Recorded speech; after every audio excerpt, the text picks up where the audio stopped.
আমি নাম্বারটাই সঠিকভাবে ভুলে গেছি। কততম র্যাঙ্ক?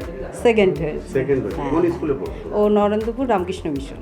আচ্ছা, কি নিয়ে পড়াশোনা? স্ট্যাটিস্টিক্স নিয়ে। সায়েন্স নিয়ে?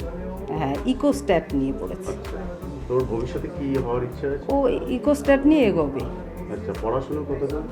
হ্যাঁ, মানে ভবিষ্যতে কি করতে চায়? ওই যে স্ট্যাটিস্টিক্স নিয়ে পড়াশোনাটা করবে। কেন এই সাবজেক্টটা? ওর এই ভালো লাগা এটা। কতক্ষণ পড়াশোনা করতো?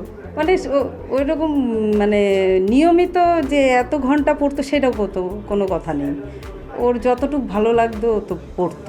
এমনি পড়াশোনার কোনো বাধা ধরা নিয়ম না ছিল? না।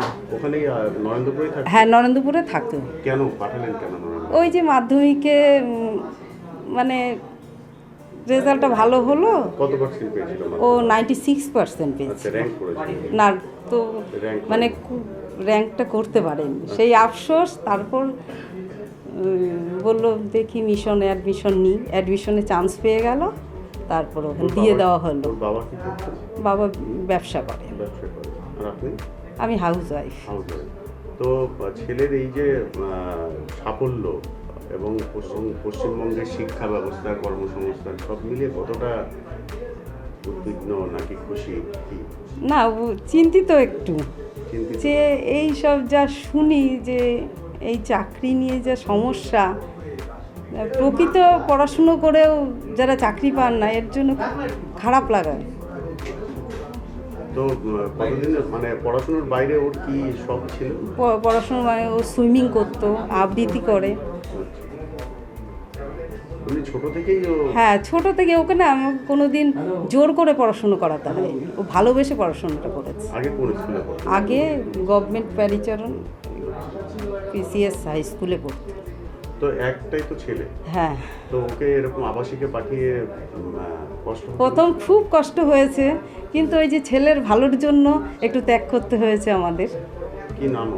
আমার নাম ডালিয়া সাহা। খুবই ভালো লাগছে। পড়াশোনা করতো, ও পড়াশোনার মধ্যে থাকতো, এবং সবথেকে বড় ব্যাপার সেটা হলো ওদের স্যাররা ওকে খুব সাহায্য করেছে। ঠিক আছে, স্যাররা যেভাবে ওদের পড়াশোনার কাজগুলো দিত সেগুলো ঠিকঠাক করে নিত। স্যারদের ওর প্রতি একটা আশা ছিল, সেটা যে ও পূরণ করতে পেরেছে, আমাদের খুব ভালো লাগছে। বড় হয়ে এখন তো স্ট্যাট নিয়ে পড়বে, তারপরে পরিকল্পনা ও চিন্তা করবে, আমি ওর পাশে আছি। আচ্ছা, এই যে বর্তমান যে রাজনৈতিক পরিস্থিতি যেটা দেখা যাচ্ছে, এই যে শিক্ষা ব্যবস্থা, ছেলের সাফল্য পরবর্তীকালে কী হতে পারে তার এই চাকরি বাকরির যে টাকাটা? আমি চাকরি বাকরির প্রতি অতটা চিন্তা ভাবনা করছি না। আমি চাই যে পড়াশোনা করে শিক্ষিত হোক, নিজে মানুষের মতো মানুষ হোক। মানুষ হলে পরে সেই যে কোনো কাজ একটাও করবে। গর্বিত ছিলাম, মিশন আমাকে অনেক কিছু দিয়েছে, আমার নাম একটা ভোলানাথ নতুন সাহা। জীবন দিয়েছে।